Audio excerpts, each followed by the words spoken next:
Hi, everybody. Hi. How you been keeping? Not much has been happening in the world. What the hell? What happened to our lives? Can everyone hear us? We've just plugged in our microphone, this beauty here. Can you let us know if you can hear us? Oh, I guess we have to turn the volume down. Hold on, guys. We're getting echo. There we go. Okay. That's okay. We need you to tell me, can you hear us? Can someone let us know if you can hear us? Yes. Yes? Good. I've never hooked up this microphone to this iPad before, so we've never tried this before. So good. This is better sound than last week. This is Shannon. She's back. Hi. We just had to go up, in full disclosure, we had to go upstairs and both have showers really quickly. We just went, well, we should wash your hair. You're always clean, though. Well, working from home, you're just like, okay, so, when did I wash my hair last? Yeah, don't you lose track of, all those underwear of the week, days of the week stories that we are seeing on Facebook. People forget. You forget what day it is. I mean, I work 7 days a week usually, and Shannon's always working and always doing stuff. So anyway, do we have a? By the way, how's everybody doing? Let us know where you're from. How you doing? How are you affected by this? JT Shark, hello from JT, London, you were here England. last time. He was here last time. Chris. I got to turn down the volume. Hold on a second. Okay. We can hear reverb. Oh, I know what it is. We're learning things here. It's the headphones. I'm hearing myself on the headphones. I've got this bypass system from this going into that. It's like I'm just learning here. I'm a radio guy. We usually have engineers to fix this stuff. The volume's low but hearable, someone said. Oh, is it? Yeah. It's low? Is everyone feeling, can everyone have, is everyone having problems hearing us? Just let us know. What are they saying? Hi, guys. How are you doing? But can you hear us okay? Because I can turn up the volume on the microphone. But I think it's kind of almost in the red Jeff already. Brush said sounds good. Okay, hold on. I'll bring it Okay. up. Hi, I'm really close.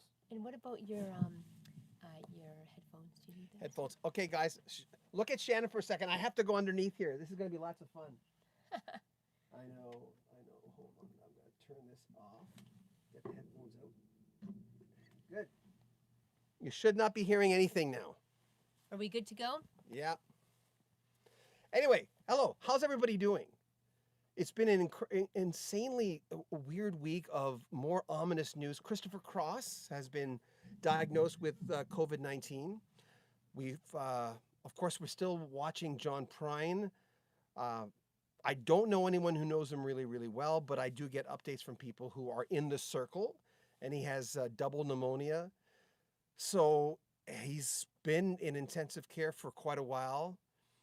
Remember, his wife said he was in stable condition, which did not mean he was out of the woods. That light's really bright.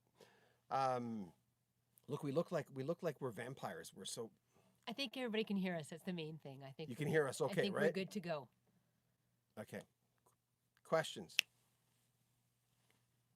Everybody seems like they're pretty good to go as far as being able to hear us. Okay. Someone asked where you were. We're in Calgary, Alberta. Calgary, Alberta, Canada. We met in Vancouver. We're from Vancouver. She's from the interior of British Columbia. And I was born in Montreal, New Brunswick, then Edmonton, then BC, where I met her in 97. And we have Charles O says, hello, John and Shannon. Good to see you both. Well, Hi. thank you. What time is it everywhere? By the way, JT, what time is it in England now? What the heck? It'd be in the morning. Yeah, it'd be in the morning. We've done interviews like this with a lot of British people. Go ahead. So many talented people we have lost. Anyone you have personally known? Well, in this batch, it's always, don't you find, anyone who's listening, it's a little foggy after a while. We kind of start feeling that there's so many, oh, sorry, Shannon. No, go right ahead. There's so many people that, and you have this ominous feeling, that word again, that it's going to happen so much more. Again, because of the age of the people that we represent on this channel. I'm 60 years old. If I got it, would it be a question of I don't get a respirator? I mean, I don't know. I don't think so. But you think about that kind of stuff. Shannon has an autoimmune disease.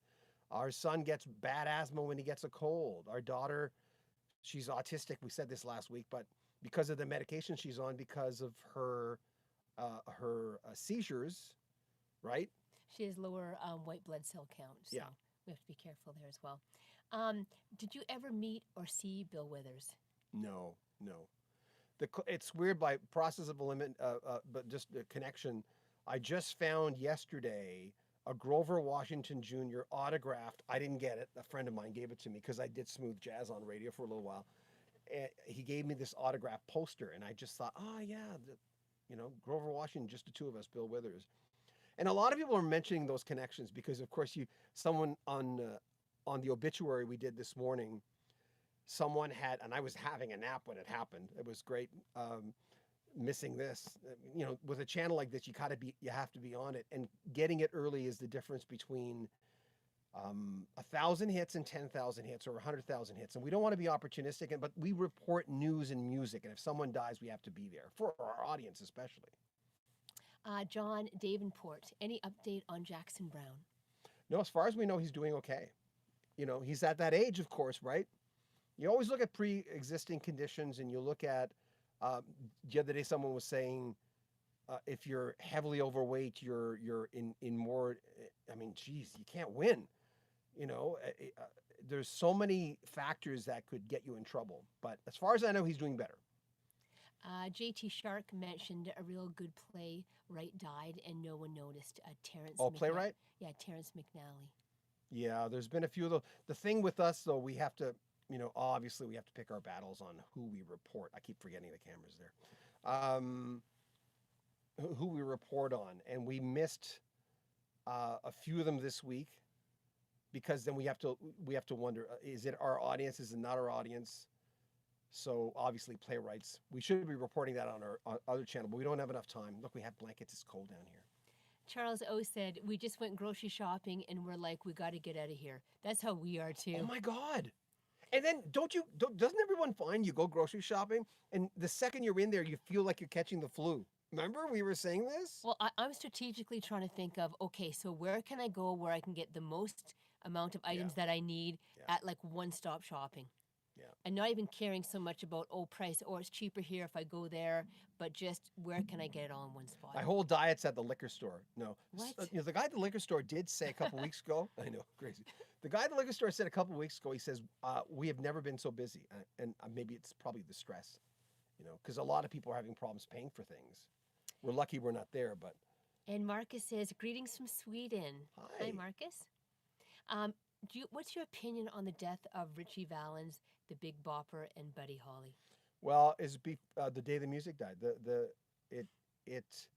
I didn't appreciate Buddy Holly till much later, and he was the big one of those. But I've enjoyed watching the movies and finding out things about Buddy's widow, and there's so much. I say this about music all the time, and you've heard me say this, Shan, that for people bitching about music, I said this last week, that you don't have enough hours left in your life, no matter if you were born yesterday, to sort of find out everything.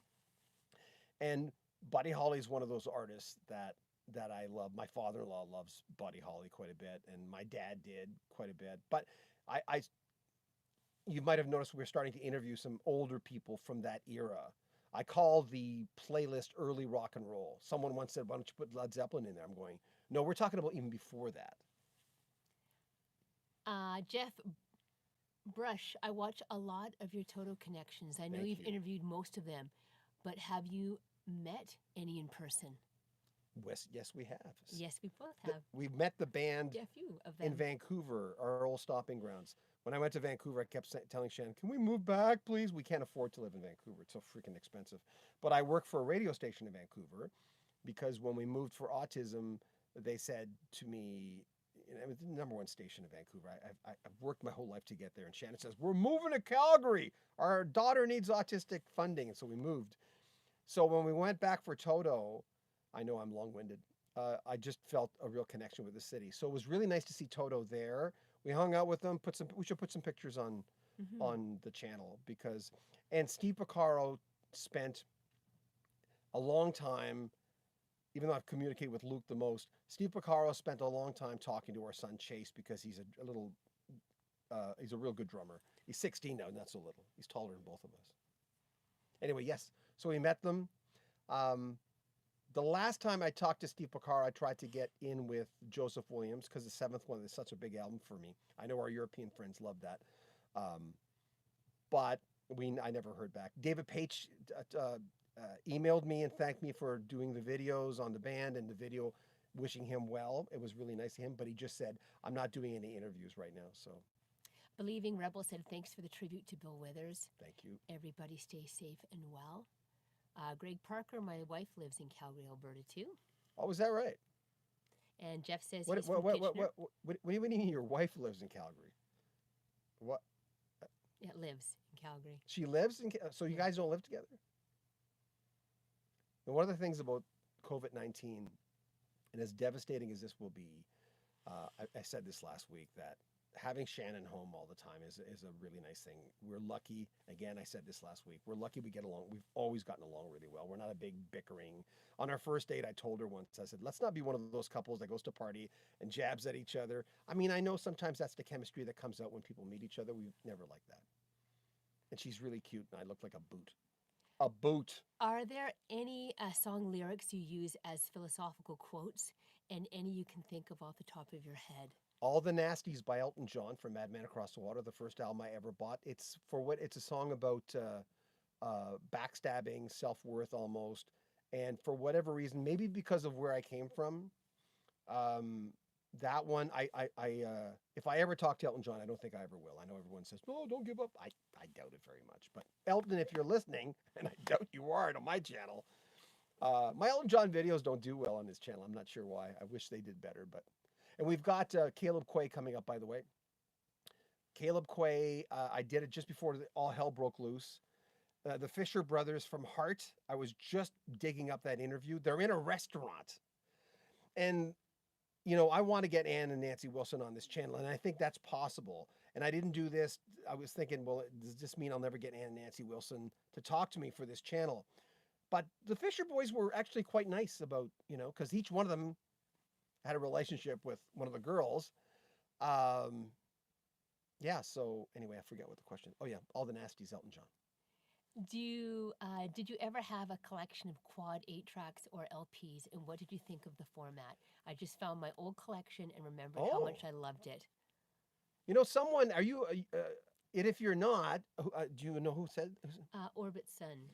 Orbit Sun, and if you don't mind, if you want to put your first name on before so I can, you know. But the hi-fi groups on Facebook are amazing. Vintage hi-fi groups. Any of you interested in that? I'm a member of so many retro groups that I love so much, of stuff that I grew up with.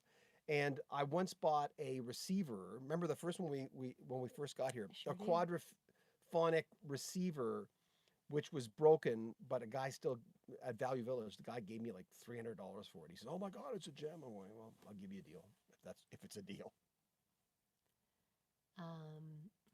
I can see me waving my hands. Connect Fundy says, hiya from New Brunswick. Be I'm well, from New everyone. Brunswick. Where are you in New Brunswick? And have you ever had a chance to attend any concert music festival? What would it be?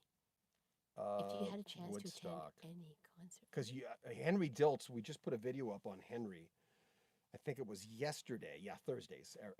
It's always every Thursday or every Wednesday for someone, or whatever day of the week it is. And he was the official photographer for Woodstock. And he talks about Woodstock a lot in the interview.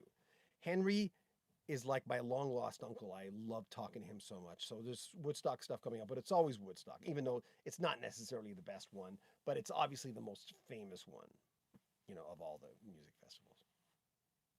Have you ever... Shannon hits me, by the way, if I'm going on. Have you ever I told her, because in radio, you know, in radio, we go like this. Or I overlap him, or I'm just interrupting. Yeah, especially when I was doing the morning show, I would tell the ladies that I was doing the morning show with here in Calgary, I'd go, lift your hand up. No one can see you lifting your hand up. But if one of us is going on too long, or you get something and it's immediate and it's important and you want to interject, we do that. So I told Shannon last week, because she says, you're going on a little bit. And I do.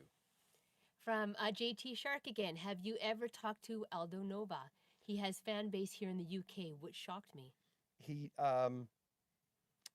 what's that song? It's just a fantasy. Yes. I wanted to get an interview with him because he released a new album, and he says, well, who are you? And and as he should. He was very polite, and he got back to me right away. And I said, I'm John Beaudin. As I said many times last week, I always let artists know that I'm not a schmo. I'm an actual radio guy. I'm cool. I've been doing this a long time. And that helps. And I'm not just saying that to boast. I'm going, at least they know that I'm not going to ask them what their favorite color is. So I sent them the link to our website, and I never heard back. So that was it. Maybe he didn't like my videos. And that's, I've got another guy, Kjeld Larsen. Hi from Denmark. Sorry if I mispronounced. Denmark! And from Never been. And from G Bomb, what's your opinion on Eric Bazillion and the Hooters? Greetings from Argentina again. Oh, I'm not really familiar with them. It's just I have holes in my knowledge from a lot of different. Well, obviously we all have from different decades, but I've never been that familiar with them. And hello, Charles Beaudin. Hi, Charles, my hi brother. There, Shannon. Ask John if he remembers the album I put a light bulb on and destroyed it. Yeah, Chicago, the chocolate Chicago. That's my brother. He put a light bulb on the Chicago album. Was it Chicago 8? What's one you guys would know? The one with the chocolate. It's a chocolate bar. Anyway, Old Days was on it, and he unscrewed the light. My brother's a cool cat. I love you, bro. Irene Brophy, she was here last time. Good evening, John, Shannon. I'm at work, not sure if I can stay long. Hi, Irene. Irene, yeah. Hi. And by the way, is everyone? No judgment here, but is everyone in a place where they have to stay in? I'm sure that's probably worldwide. Tucker Laurel, is it soup time? Is it what? Is it soup time? Soup time? Yeah. What does that even mean? What does that mean? I'm curious now. Yeah, I said twice. Is it soup time? Ooh, soup time. Does that mean alcohol? Because it's Friday night, I'm allowed to drink. I'm allowed to have a scotch. Philip says hi. Good evening, folks from Mountain, Ontario. Hey, cool. By the way, the person from New Brunswick, where are you from in New Brunswick? Are you still here? I'm from Miramichi, New Brunswick. I grew up there. I was born in Montreal, but. And from Jerry C., John, what are some of your favorite American DJs? It's Casey Kasem on the American Top 40. Casey influenced me an awful lot. You know what he does to announcers? People laugh at Casey a lot, but Casey teaches people to talk like this and basically inflect the way you're supposed to. What they used to say, that the hits get bigger, the numbers get smaller. Keep your feet on the ground, keep reaching for the stars. Reaching for the stars. Remember that? Yes. I always said that. I used to talk. One night we went on a date when we first met, and I talked like Casey Kasem almost the entire night, and she says, I'm going to hit you. I've never hit someone before. Canuck Fundy asks, what part of New Brunswick are you from? Miramichi, northeast. Only one case of COVID. I was just talking to my mom. There's only one case there. That they know of, right? I mean. Greetings from Floyd, Virginia. What's your favorite Alan Parsons album? I, Robot. And I talked to Alan about it, and he didn't have a lot of time. You could tell he was in his kitchen because there was a lot of echo, unless he was in his bathroom. Maybe he was. No, I don't think he was doing that. Anyway, his wife was nearby. I could tell because she kept talking to him a little bit. And it was fine because you couldn't hear what she was saying. But I, Robot was the first album I bought, and then I went back. And we talked to Colin Blunstone about working with Alan Parsons. I think that segment's coming up next week. I'm pretty sure. We put them on YouTube and we timed them out. You haven't hit me in a while, so I mustn't be rambling. Peter Gabriel or Phil Collins, which era is your choice, John? Both. You know the people on YouTube who do this live album against this live album? When they do that, I never watch those videos. There's some guys on YouTube. I don't follow anyone who does what I do except one guy. Who's that guy with the long hair? He does a lot of those kind of things. My top 25 albums. I don't have time to watch a lot of his videos, but I like the guy. I do. And there's another English dude that I follow, but I don't really have a lot of time to watch them. So when people do Phil, I can't choose. They're different bands, right? The Collins, Wind and Wuthering, Trick of the Tail, even going to Duke. Not as much Duke, but those two albums to me kind of sounded normal Genesis era, early era, kind of. I mean, kind of. Irene Brophy said. Which one do you like? Sorry to interrupt you. Sorry. Irene Brophy said she's at a I think it's stay-at-home order in PA, and I'm an essential employee. Oh, is that right? That's the thing about essential employees. Shannon, when she first heard about this and people having to go to work, she cried a little bit because she felt so bad. She's, oh my God, what do you do? What do you do if? And at that point, we didn't know what we were expecting. No one really did, right? This was happening, and we started seeing the numbers from Italy and the numbers from China. If they're accurate, we don't know. But we started going, oh, the crap's going to hit the fan. Jeff is asking, do you like the CWF stuff? Heard a new song today, sounded very much like Chicago. Peter, was it Freestad? I interviewed him. Oh, did it sound like Chicago? I didn't get a chance to listen to it. Every time Peter releases an album, he asks me to do an interview with, I've talked to Bill Champlin, I don't know, 3-4 times. He walked into the radio station one day with Carmen Grillo. And, I interviewed him. But Peter doesn't promote it. So I told him, I said, I'll interview you if you promote my video on your channel. So I like Peter. He's a nice guy. He's a real nice guy. But maybe we'll get them on. They certainly fit the. Thank you for letting me know, though. I'll listen to it after we're finished. When is the next Noel Michaela video out? Loving the videos. I think there might be just one more. You have to understand with Noel, as much as he's one of my all-time favorite singers, no one knows who he is. And it's nothing against him. It's not his fault. It's just, Paul McCartney said years ago, he said the greatest bands in the world were never discovered. He always says the Beatles were a good little band. He says that. But he's right, because the girlfriend got pregnant. The father died. The kid had to go back and look after the family. He had to break up the band. Most bands never made it out of the gate, and they could have been great. But I mean, you can say that about everything, right?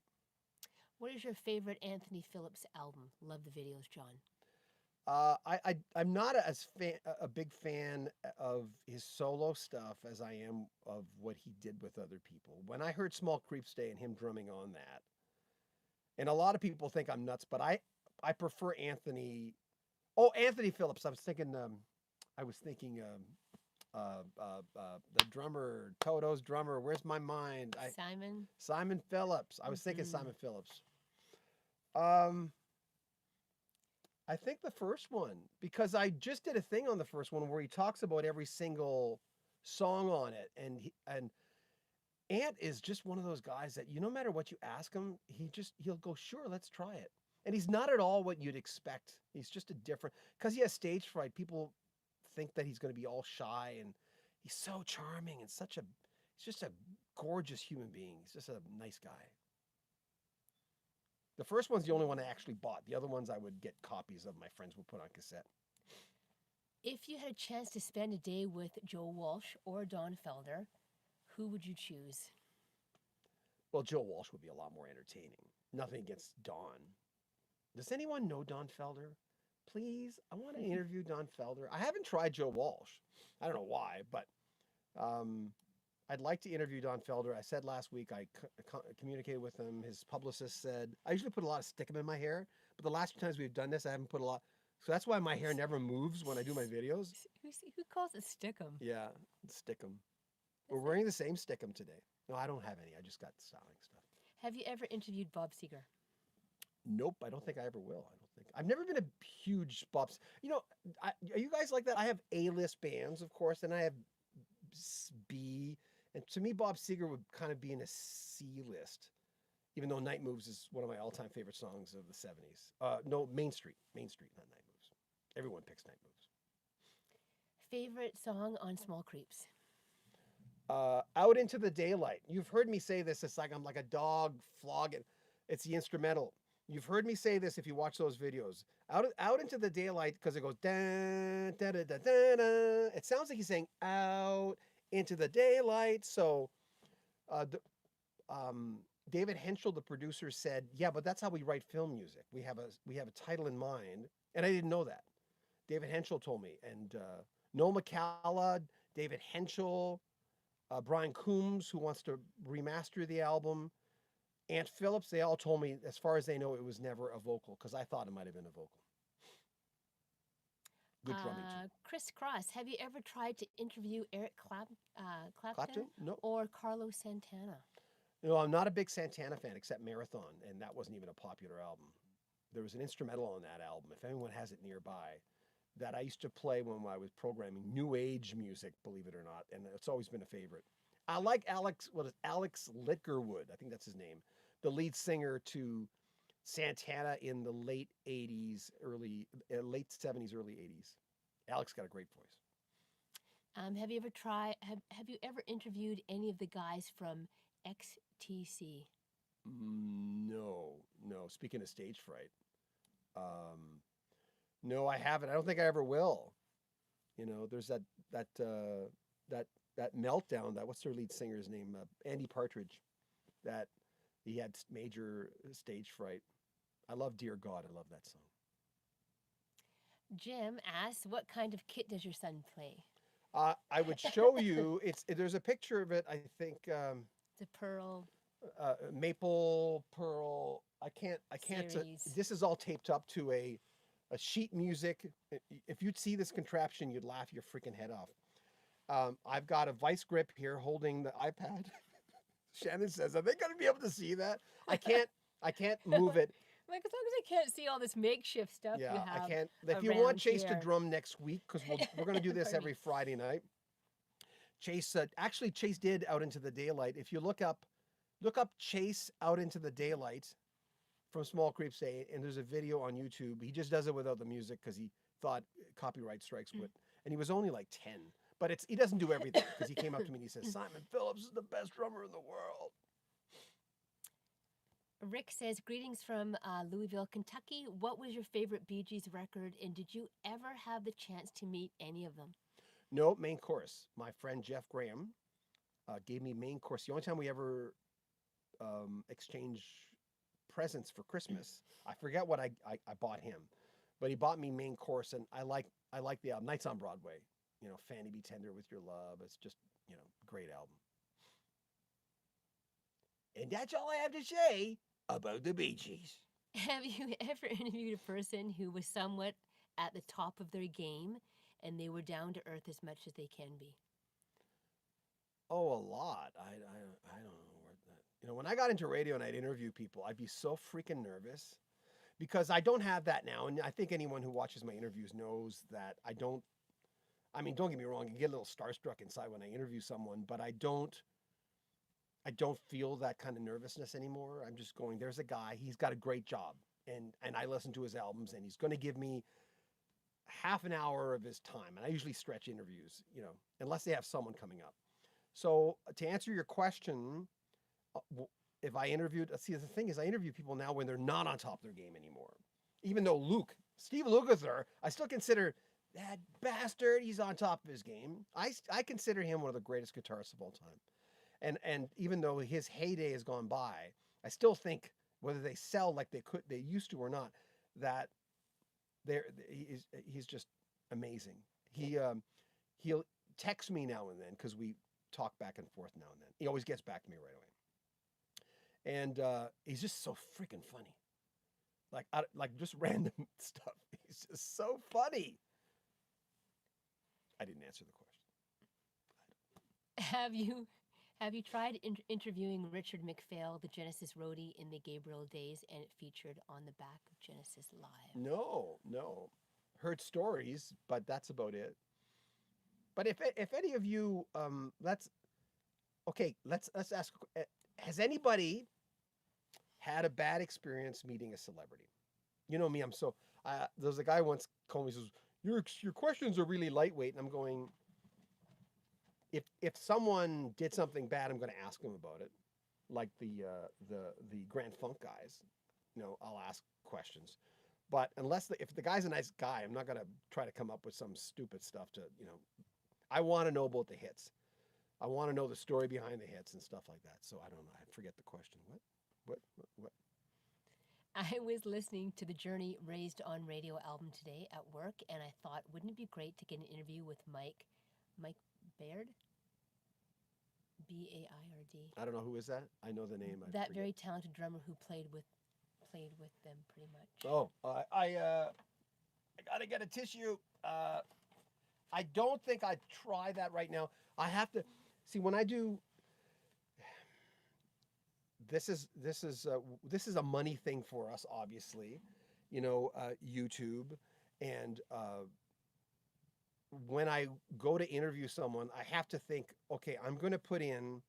You do research. I'm a research pig, so I'll research for 3, 4, 5, 6 hours sometimes before an interview, and then, excuse me, and then I'll do the interview, and then I usually can't look at it for a couple of days because I'm exhausted after an interview. Usually, it's the way I'm wired. And when I'm clipping up an interview, it usually takes me, all day just to clip up. And if I can get it done, if it's a 60-minute interview, it usually takes 2 full days of editing. And yes, I take people's spaces, their ahs. You've heard me go. Oh, there's some There's some people, interviews where every second word is Yeah. And he's like, I gotta take it out for Yeah. them. I just It can't. doesn't change the context of what they're saying, Mhm. but I'm also looking at doing a Today in History thing. It's a huge task. I'm not sure if I'm going to be able to do it, of having a Today in History thing and using those clips. So then I have to make sure those clips are all named, the story behind whatever song that is. So if I can use it for this channel, but I can also use it for our other channel, Rock History Book, which is where the Today in History thing would go if we do it. Because it always changes, right? It's not static. Of course, so that guy will always have been born on that day, but then he dies. Or something else happens to him. Then you have to put it in, right? Did you like Aquamarine or Santana Marathon? Did you like Aquamarine on Santana Marathon? Yeah, that's the one. That's the song. Yeah, thank you. That, for anyone listening, man, that's a Journey song. Like, not Journey, like the band, but you're going on a journey and it builds. And it's just one of the most beautiful instrumentals I've ever heard in my life. Yeah, I played it in Vancouver. I played it in Edmonton for a show I used to do called Nightlight, which was way ahead of its time for New Age music. But I love New Age music still. So overall, would you say most guys are nice in the music business overall? Yeah. I never ran into a lot of. Randy Meisner was especially a nice man. When he stopped the interview and he says, "Oh, there's a deer in my backyard." Talked about eating tomatoes like apples, which I always did. Just a nice human being. And rich. A lot of money. Lots of money. What are you reading? Pammy M, John and Shannon. Want to go on a date? Sure. Okay, thanks. Yeah, to the living room. like, what's happened to us all? Got a bottle of wine in the living room, one in the den. Okay, John and Shannon, one person I would love to see is Cat Stevens. Kenny Passarelli, who worked with Elton John for Rock of the Westies and Blue Moves and worked with, co-wrote Rocky Mountain Way with Joe Walsh. When I interviewed him, he said, "Oh, you're not going to ask me about Cat Stevens. Yosef Islam is his name now." He was asking about that as well. Yeah, and he said it was just an amazing experience, like kind of surreal. He says there's a sense of serenity with him, and he really enjoyed playing with him. Kenny's a nice guy. I got to get him back on the channel. What a bass player! Dun dun dun dun dun dun dun dun dun. So I'm looking down here again. Did you ever do any interview with some of the guys from Dr. Hook? No, but Ray, his guitar player Ray, contacted me before the other Ray died, and he had told me that he says, I know him. You might want to do an obituary, and he hadn't died yet. And we always feel really weird about that because it's newspapers. When I went to radio school, my instructor told me, he says, we do, and I talked about this last week. He says, we do obituaries. The second we hear someone's sick, we have to be on top of it. We have to be ready. And when Glenn Campbell, I know I said this last week, when Glenn Campbell passed away, someone had contacted me who was very close to the situation and said, "Glenn's not going to last long. You should do an obituary." And this person watched my videos, but he was also in the industry. And so we did it, and Glenn died 6 months later.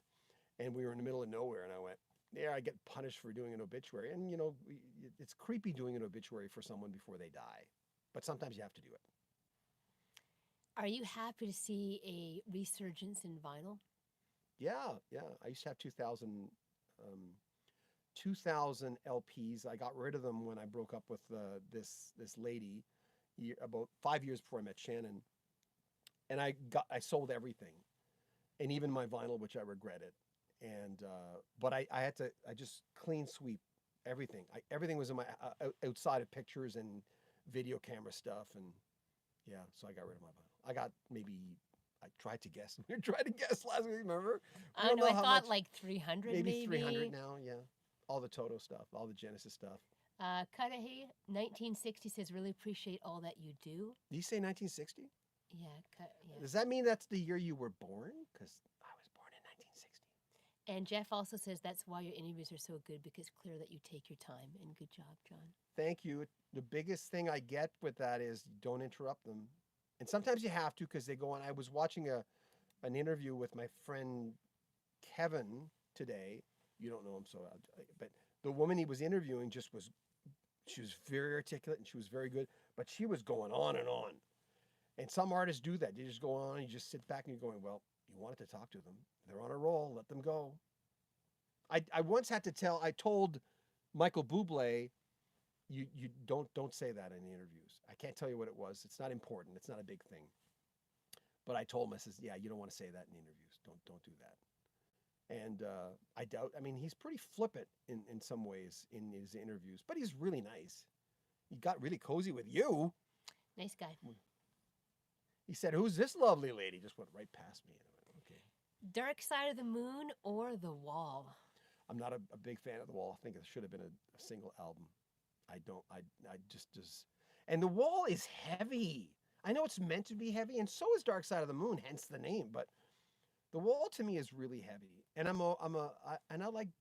like David Gilmour's voice a lot more than Roger Waters' voice. And Roger Waters on that album sounds like an old man. I know he's. So, Dark Side of the Moon. Have you ever interviewed any band artists in their studios or with their instrument? Oh, Glass Tiger. They were doing a photo shoot, but they were lip syncing to their stuff. I was going to say Trooper, but they weren't. They were doing a video shoot. That's the Canadian bands. We got a lot of Canadian interviews, and my audience is primarily first in the United States, because the U.S. love Americans. When I do announcing, people would sometimes think I was an American. I don't know why. I said this last week, but the United States has supported our website, Rock History Book. It's not on anymore. It's now just Rock History Music. But when we were doing that, when we were reporting stuff every single day, it was like Ultimate Classic Rock, which is actually on over there. I love Ultimate Classic Rock. I think they're a really good website. I get a lot of stuff from them. They post my videos on there sometimes, so love you guys. I don't know what I was going to say. It was going to change all our lives, but it's gone. Artists in the studio with their instrument. No, I don't think I've done that. I've got a great interview with a guy named Jeff Woods coming up, and Jeff did a lot of that. And Jeff even gave me clips, and I interviewed him like 5 months ago. It was ridiculous, but we could never get that channel going. And finally, Jeff does a radio show that's syndicated throughout North America. He's Canadian, but he is the guy. People say, "Oh, John, you're the classic rock guy." I am not. It's Jeff Woods. Look up Jeff Woods, and you can listen to his podcast. He's I have so much respect for him, and he's a nice guy. He's a biker. He's a tough guy. Nice guy, though. Would you go to a Genesis show if they toured in the U.S. in 2021 after their UK tour? I don't know. I don't think so. I don't. I mean, I in the video, my first thing I said was I'd go to that in a second. Then I really thought about it, and I went, I don't know. And unless I got freebies, which you don't get a lot anymore. We got some from the Zombies, but then they canceled the tour because I interviewed, 2 of them. If you haven't mentioned it before, I think you probably have, but what were the first few albums you purchased ever? Mostly Elton John stuff. The first album I ever bought was Mad Men Across the Water. The second album I ever bought was Goodbye Yellow Brick Road. And it was on Halloween, I remember. And Jaws was released. No. That's another album. That's Captain Fantastic. So that was it. I really like the Doobie Brothers and Chicago, and April Wine. Those are my favorite Canadian band of all time. Yeah, that's it. What about you? You guys tell me. What's the first? What's the first album you ever bought? People aren't answering my questions. I'm trying to kind of go through. Okay. The Canadian accent is quite similar to the Midwest accent, especially confusing to West Coasters. That's true. That's actually true. I like it. Look, someone's running water. Someone doing laundry? That'd be our son. Oh, he's doing laundry while we're doing. He actually does his own laundry because I've wrecked just a few shirts. I shrunk a few T-shirts. Were you guys like that when you were 16? Were you like that when you were 16 about your clothes? I wish he was passionate about the dishes like he is about his clothing. That'd be so much more helpful. Yeah, he's a nice kid though. He's a really, really, really good drummer, but he's lazy. He's 16. He's talking to a girl these days. Darren asks, "Hey John, where's the Steve Procaro glasses? Where's your?" I don't know, Upstairs. but I think the picture was over here. I brought the picture down. Yeah, I used to. Steve says, "What? You bought glasses? No. He says, you're my hero." I said, "Yeah, like I'm your hero, sure." But Steve Picaro's such a nice guy. The Musical Box, Fleetwood Mac's Rumors was my first album. What an LP. It was a great LP. Oh my God. You started on the top, it was downhill from One there. of my favorites. Another one says Frampton Comes Alive, Genesis Live, Yeah. Led Zepp 4, Yo, God, you started with Led Zeppelin 4? Styx, Cornerstone. Cornerstone's a great album. Oh yeah, I bought Cornerstone. Look, we got blankies. We're cold. It's our basement. We do all this stuff. All the stuff I do is in our basement. Boogie Boy, can you make it any louder? What? Boogie Boy. I don't know who that is. A few albums. Yes. Gosh. Yes, good. Gamma 2, Rush, 2112, 2112. Supertramp, Breakfast in America, Aerosmith, Toys in the Attic, to name a few. We've got Breakfast in America autographed by the entire band, but unfortunately you can't see it when I'm doing my interviews because they're all, in the old days they write in pen, so it's all written in pen. You can barely see it. Rolling Stones, Hot Rocks. Hot Rocks, yes, best of, yeah, it's a great album. I listened to Small Creeps Day because of this show. Semi-big fan and never knew about the album. Thanks for the info. I've learned a lot from the show. That's from Thank you, and we're trying to get that. There was a gentleman who he claims to know Mike. He said, "I'm going to get you an interview with Mike Rutherford." When Genesis, I said this last week, I think, when Genesis came to Vancouver, they were near the end of that incarnation with Phil Collins. I was walking in a mall by myself, and Mike Rutherford walks right by me with a bag from the Bay. He bought something from the Hudson Bay Company. It's just called the Bay.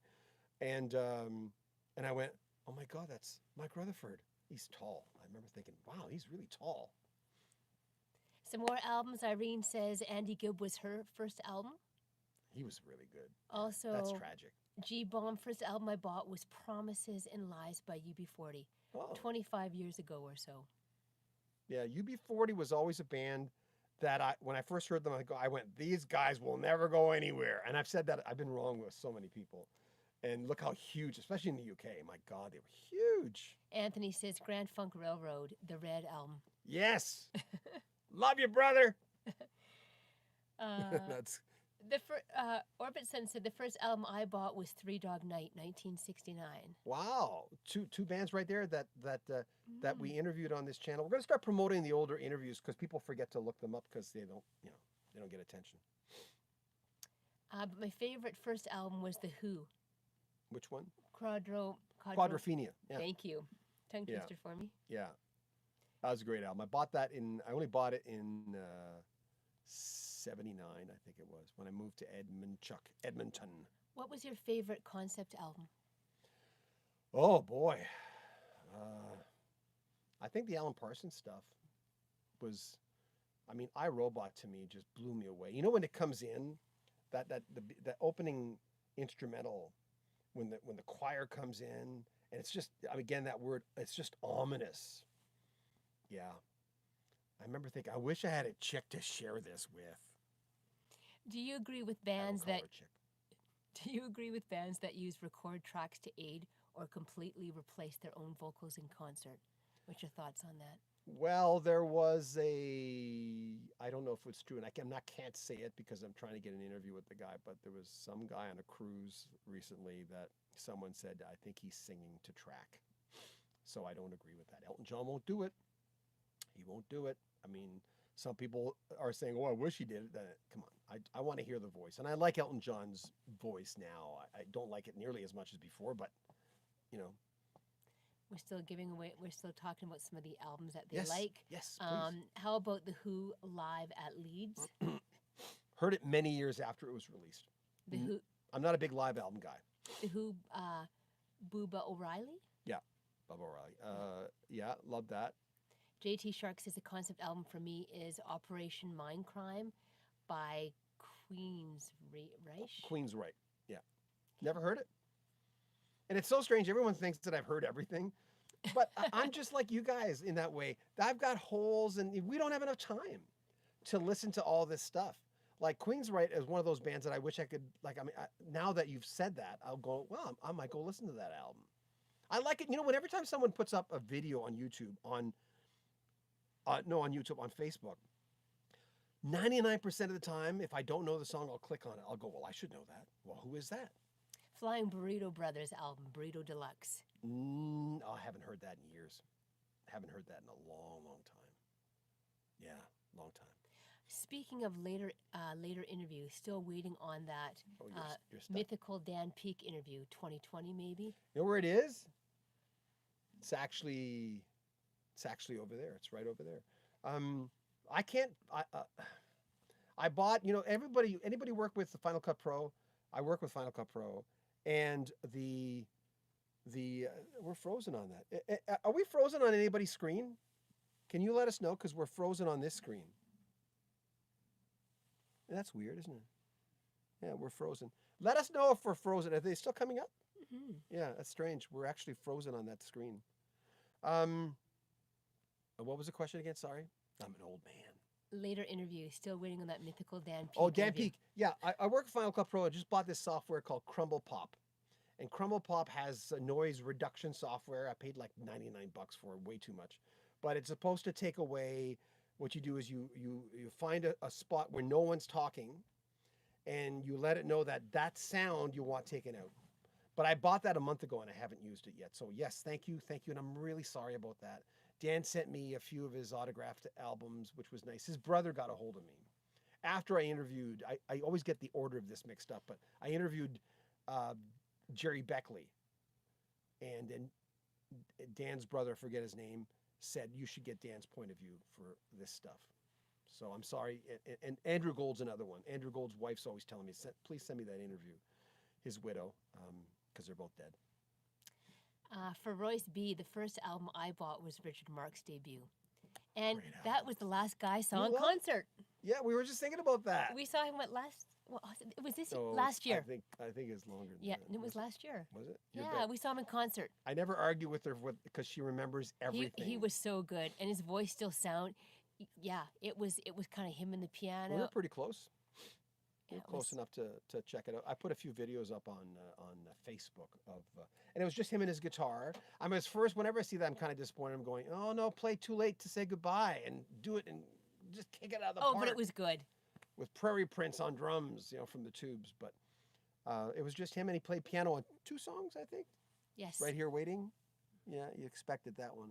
Everybody says we're good. Video looks good. Sound is good. We froze briefly, but well, we're still good. Frozen on that screen. I know. That's weird. I don't know what's going on. I think Shannon broke my Billy leg. Joel is still hanging in there too and not using tracks, but gets lots of help from band. He does. And there's ways of masking that a little bit. I mean, Toto hired Shem von Schreck to accentuate, let's just say, the highs that, Joseph really got his voice back. But there's limits to everyone's voice. And Shem really made a difference in concert. I was just talking to Shem a few days ago. We're going to do he interviewed Rod Argent with me of Argent and of the Zombies. So in a few days, we're going to put his first. Anyone know the album Circus by Argent? Shem von Schreck his life was changed by that album. And when it came time to interviewing Rod, I said, why don't you do it with me? So we did. But it usually takes me a month to put an interview up. It's just too much work. First album, John Lennon Plastic Ono Band. Ono Band, bought on CD. I'm a second generation fan. I was 16 when I purchased that. So people are still talking about Wow. what was their first album. We like that. And that is, people always name that album. Well, I was talking to David Henschel, who was a second engineer on All Things Must Pass. George's first kind of not his first album, but officially it was kind of his first album, even though he'd done the other two before. He was assistant engineer to that, and I interviewed Alan White, who played on Instant Karma and Imagine. Not much drums on that, but he had such great experiences of working with John Lennon. You can barely understand Alan White, unfortunately, because not everyone does this, and it's not his fault. But when you get older, sometimes people start talking like this. And unfortunately, he's one of those people. Luck of the draw, right? We had to transcribe the entire interview because he was hard to understand. Anthony says the two LPs, Wild Horses with Thin Lizzy guitarist Brian Robertson and Rainbow bass player Jimmy Bain, they put out 2 killer LPs. I only bought, I think, 3 Thin Lizzy albums. Not those. Well, of course, a Jailbreak. Everyone bought Jailbreak. Dun, dun, dun, dun, dun, dun, dun, dun. How about Steely Dan? Someone says. Well, my friend John Scott got me into Steely Dan. John lives in Ottawa now, and John was the music guy growing up. He was the real music guy. I said this last week, and John, just very private guy these days. All of us kind of want him to come out of the woods, but he won't. And he's just keeping a low profile. Love you, brother, if you're ever listening. But he got me into him. One of my first albums I ever had was Michael Jackson Band.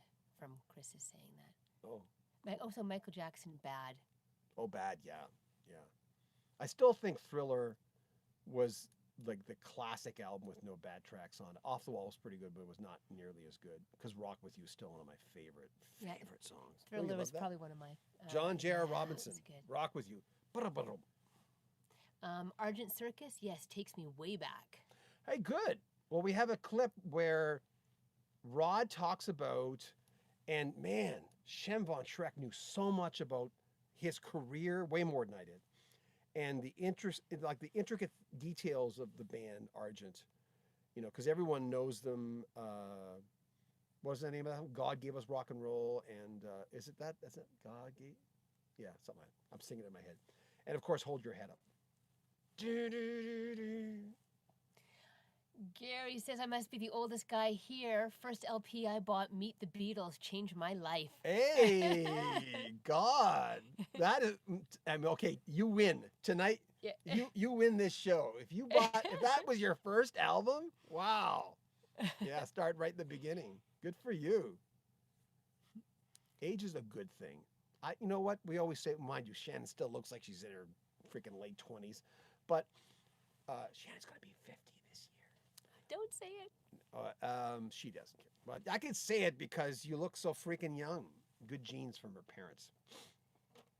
Blaze, Brother John, the first album that I bought was introducing the Beatles on VJ Records in 1963. Wow. The first record was a 45, the Ronettes, Be My Baby. Ronettes, yeah. Be My Baby in 62, Greetings from SoCal. Just poured a Jameson. Oh, good for you. Well, as soon as I get off this, I'm going to have myself some, you know what I buy? Don't laugh at me. I buy really cheap, really, really, really, really cheap scotch. It's called Grant's, and some of you will know it. And, but it's I don't want to spend a lot of money on alcohol, but yeah, on Friday night, we're going to have a cold one. Pammy M said, my brother got me John Denver. Oh, which one? Do you remember? My friend Jeff is, the biggest John Denver fan. He says I got him into John Denver, but I was buying, I think Windsong I had bought, and I lent it to Jeff, the guy I mentioned a while ago, and he went with it. I bought C.W. McCall at the same time. Yeah, that was fun. Have you ever interviewed Melissa Etheridge? No. I met her backstage at the Jubilee during her first tour, and she seemed really friendly. Wow, I had such a crush on her. And then she came back after Midnight Blue, that era of the 70s. Then she came back in the 80s and had a few tunes that were played quite a bit in the early 80s. I was just getting into radio at the time, working for K-Light. I don't think I have a K-Light sign there. I have a thing with all the radio stations I've worked at. I haven't worked at a lot of stations. I've just worked at a sometimes long time. I stay long time. I won't leave. I stay long time. No, I won't leave. Or I like staying at. I've been at this place for like 30 years or something. 27 full time. I'm lucky. I'm really lucky. Some of the best moments at rock concerts are the things the artist would say ad lib. Do you recall any great ad libs at shows you've been to? No, but I think Peter Frampton blocked me on Twitter. He unblocked me because I had a colleague, or it might have been someone who worked for us, I forget, who got a hold of me, got a hold of him and said, "Why are you blocking John Beaudin from Rock History Music, man? I just did a video of him. Look up my name and Frampton Comes Alive. It's on the other channel, where I say the things that Frampton says. Bob Mayo on keyboards. Bob Mayo. Hello, San Francisco. I do. I thought maybe he thought I was mocking him, and I wasn't. I mean, it's one of my all-time favorite albums. Even though I'm not a live album guy, I love that album. So I remember things like that, but I forget the things that people say. Bonnie Raitt. I might have said this again last week. Bonnie Raitt. Some guy said, "Take off your top or show us your." And she was opening for Bruce Hornsby, who I just interviewed that day, and she stopped the concert basically in Vancouver and asked, "Okay, who said that?" And she got the guy kicked out of the concert. Bonnie Raitt, no take no crap. Someone said the volume's low. Okay. Can you? Okay, I'm gonna lift it up. I'm going. Hi, how's it going? I'm really close. Okay, it's as high up. It's also because my voice is getting hoarse. I've never been one of those guys to try to pick up chicks in a loud bar because I can't. My voice is. I have a really weak, sort of thin voice, and I'm starting to talk like this. Like some character from The Simpsons. Chris says, speaking of Hold Your Head Up, the song has a similar drum pattern to The Doors' 5-1. I'd have to think about that. Yeah, I like the long version. The short version, obviously radio, I'm a radio guy. I know that we have to do that. But radio guys, we all love, back in the days when it wasn't automated on a computer software, we used to love all the typical songs like Stairway to Heaven, American Pie, anything that was long where we could go to the bathroom. Because I started on the all night show and I'd be in this radio station by myself. And back then I used to believe in a lot of ghosts and stuff. And they started a rumor, and it turns out that they might have done it just to scare the bejesus out of me, that there was a ghost that would appear in between the corridors and it was always staring at me. And I was a scared kid. I was scared of everything as a kid. I was so afraid of ghosts. And now I walk around the house in the dark all the time, but now I know. Or he's like recording a show downstairs. I'm like, it is pitch black in here. Completely dark.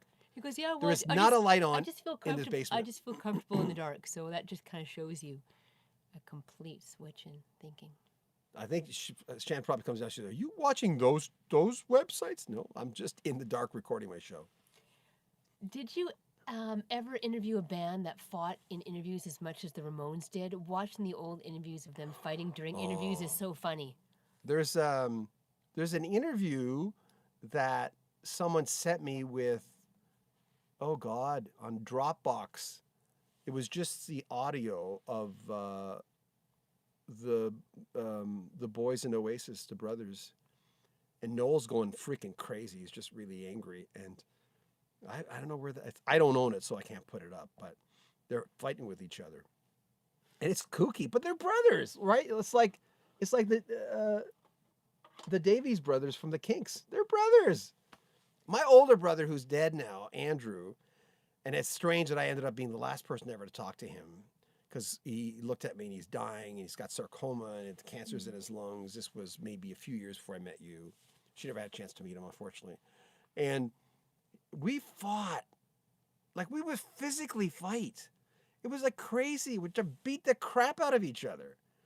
And I used to work out all the time. And one day he just didn't do it anymore because he was a partying guy. And I was in the gym like every day. I'm certain you don't look like that now. So one day he realized he couldn't beat me up anymore. And yeah, Andrew was a good guy. He was a good guy, but everyone has a friend like that. Andrew was the type of guy that he was wound up so tight, and it wasn't his fault. He was just wired that way. Nice man, though. Glad I got close to him before he died. Anthony Ferguson, John, I love your show Thank and updates. You can see the expressions you make on the videos. Shows how much music is important to you in your life. And you know what? And it's obviously important to a lot of you guys too. You know, that the fact that you know, when people give me half an hour to do an interview, it's no different than you guys, you know, watching a video of mine. It's why it's important. Like Shannon I didn't even think of this. Shannon says, why don't you do a live broadcast? She says, just talk to everyone and you know. And again, what's the software you were using? Zoom, right? Mm-hmm. Ever notice how much I touch my face? I guess it's not a safe software to have, and some companies have stopped using it. I was thinking it would be nice if we could all get on Zoom and see each other and talk that way, but we got to figure out a way to do it. And maybe bring an artist on and you can ask the artist some questions. That would be fun. Marcus Westermark. Hi, Marcus. I'm also a fan of Small Creeps Day. Have you listened to Steve Hackett, Defector? Great album. Defector was a big album for me. Around that time, too, Steve Hackett was really in a great pocket. All those albums around that time, I think my brother Charles was listening to a lot of that stuff. And now and then he'd come up with this song that with a wink in his eye. You know, he was one of those guys that there's so much different things on any particular Steve Hackett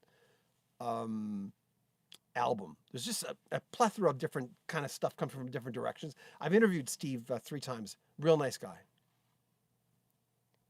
Hey, Rick, do you think it will take time for people to feel comfortable returning to concerts after this is all over? We talked about that last week. Remember we were saying, Yeah. will people be a little bit more paranoid? Will it be the typical thing? They're paranoid in the beginning and then they start, and then we go right back to where we were I think before? people are going to wash their hands more. You know Yeah. how much before this pandemic that I don't think people were as mindful of washing hands. I think just the whole... The only thing we do is whenever we go to a store, I'll go like this. I'll always do this. I wear a lot of sports jackets even outside. Like I'll grab the door like that. So I've gotten in the habit of doing that for Chase, our son, Danica, our artistic daughter, and Shannon's. I've always done that. Or Shannon's mom or something.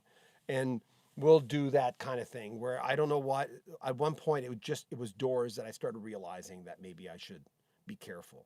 But we're not germaphobes at all. I mean, we're not like that. But just, I think I'll be more careful. I'm all... Bad celebrity experiences. Anybody? Anybody meet someone? Who was it that, does anybody know this story? Someone had met, Brian Johnson, AC/DC, had met Chuck Berry and Chuck was rude to him. Yeah, and that could have been a bad day. I mean, the Toto boys also said that. Someone had met David Page on a bad day and he was a little short, and you catch someone on a bad day, what are you going to do?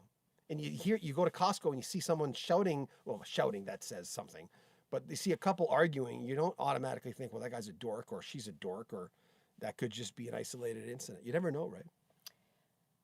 The first album Yes. I ever got was The Muppet Show on 8-track for my 5th birthday. No way! Oh, that's a great answer. I was chuckling when you were saying that. Oh, Pretty cool.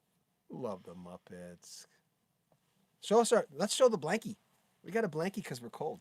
It's in the basement. My nose gets really cold. We have a heater, but it makes you know those dishes from Costco? It makes a noise though. It goes. Do you have a question, Shan? JT Shark says, if you want to hear ghost stories, Yeah. ask anyone who recorded in Mushroom Studios in New West. I recorded at 4 a.m. and the singer I was working with walked out.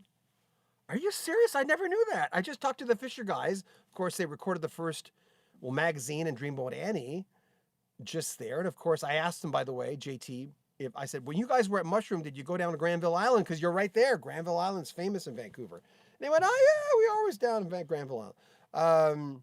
I didn't know that about Mushroom Studio. You're in Vancouver, so you know that the station I work for, QMFM, used to be in, since you know the area, used to be on the southern foot of the Cambie Street Bridge, in that QM and C-Fun used to be right there. Now we're downtown in Vancouver. every year I go down to visit the station I'm on every night. In Vancouver, it seems strange. They're all nice, but I go through the hall, no one knows who I am, and I work at the radio station. It's not their fault. So Pammy says, Shannon, would you ever let John paint a room like he did at his mom's place? Because I would love that. Yes, of course, but he hasn't shown any kind of initiative to paint it. We got several walls here you could paint. Well, you wouldn't let me paint that upstairs, and rightly so. I mean, we don't have that kind of house. But you did talk about eventually when your mom does sell her home, you would like to have that wall mural. Yeah, and it's so strange. The other day, and Shannon's friends with her too.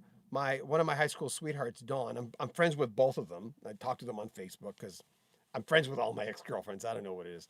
And another thing we talked about last week. But I was talking to Dawn, my ex-girlfriend, and she lives in Toronto. And she says, "What are you going to do with that wall?"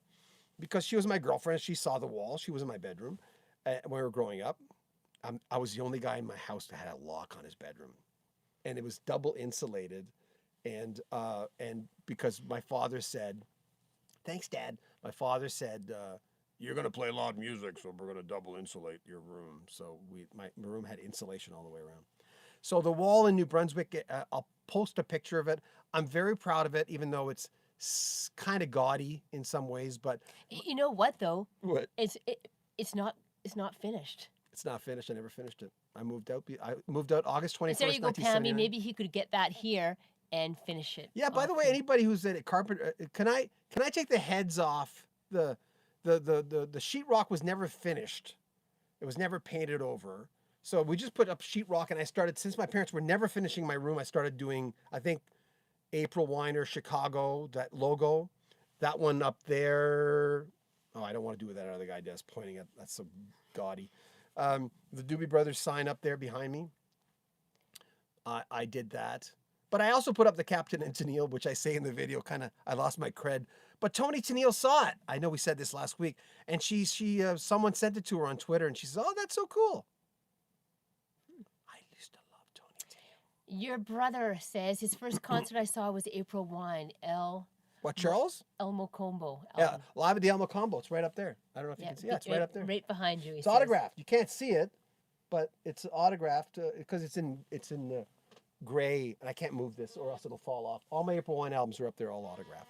I'll show you at another, but yeah, I don't know if you can tell if it's autographed there. You cannot. Oh, Greg says my best favorite concert was in 1983. I was 17. Triumph, Ozzy, Loverboy, Foreigner. Oh my God. It was in the Cotton Bowl in Dallas, Texas. Wow, that's a show, eh? Whoa, that was a really, yeah. Yeah, I like it when you guys share that. You know, the thing is, I don't always get back to everyone because there's just not enough hours. But, and as a lot of you know, I approve the comments. I don't, because there's some sometimes overly religious people, and we've got to, I'm not a Christian, but we've got a series coming up of people, and they talk about how they found their religion. I have George Benson talking about becoming a Jehovah's Witness. I mean, that's something that I would never do, but at the same time, if it gives him peace, and that's his thing. So, but I have to watch the comments because a lot of times when people die, there'll be someone who is overly to the right, a little too much, and they'll say, "Well, yeah, that person's gay, and they're going to hell and stuff." And I don't allow comments like that. Anything that's involving hatred or attacking someone who just died. I mean, really, the guy's dead. Yeah. He'd be dead. JT Shark says, worst rock meetings, all members of Poison but Bret Michaels. Sorry? Worst rock meetings? Oh! All members of Poison but Bret Michaels. Really? Wow. Yeah. Brett's I don't know, people go after him because he doesn't look the way he does. None of us do. Some worse than others. Anthony says, David Crosby cursed me out when I asked him for an autograph. He also gave me the middle finger. See, that's a spicy meatball. That's good stuff. Not that we're going to look for that, but I mean, listen, and David Crosby can be an interesting guy. I mean, recently on, I think, CBS Sunday Morning, they asked him if Crosby, Stills, and Nash would ever get back together, and I think he had said it'll never happen. Well, look at Henry Diltz last night said the 3 best guys in rock and roll. One of them was Graham Nash. And Paul McCartney, Graham Nash, and Garth Brooks. I heard that about Garth Brooks. Through radio, you get to know guys who work in different formats. And a lot of people said Garth Brooks, who's the lady that had the show, the red hair girl? She kind of talks like this. You know, what's her name? She had the TV show. She's an actress. She was in those Critter movies. Oh, I can't remember her freaking name. She's the nicest lady in country music. Red hair. Reba? Reba McEntire. There you go. You always save me. Thank you. Try. So. John, is it John Prine? John Prine. He was the most awesome person I've met, says Kevin. Really? Very concerned about him. Yeah, it doesn't look good. Double pneumonia with a guy with his condition, it does not look good. And yeah, that's going to be a huge loss, considering how many songs he wrote. You know. Linus says he's met Steve Walsh from Kansas. What was he like? I tried to get an interview with him. You know, it's very common for people to email me and say, "Oh, I know this guy and I know that guy," and it's not that I want to roll my eyes because they mean well, but a lot of times they'll go, I can get you an interview with that guy, and I know that unless they've got a new album out, they're not going to go out of their way to talk to you. Bernie Ledden from the Eagles formerly of the Eagles, was a favor, I think he did that for someone that I know, a mutual friend of ours who knew Bernie quite well. JT Shark was just getting back to you Hi, JT. on Mushroom Studios. I'm now in England. Many artists refuse to record between 1 and 5 a.m. in Mushroom Studios. Crazy stuff happened. Wow. And if you know not, all musicians use chemicals when recording, as time is money. Wow. Yeah, famous mushroom. I asked the Fisher Boys about Magazine and, what happened with that album where I think they were trying to get out of the contract with Mushroom. And that was a freaking mess. But they're actually eating. Did I mention that a while ago? They're actually eating when we're talking to them. And they freely talk about Ann and Nancy. Someone asked me last week, is there anything they said that you would take out of the interview? I don't take things out of interviews, Michael Bublé that time, he had said some things. Alfie Zappacosta, a Canadian performer who was brilliant.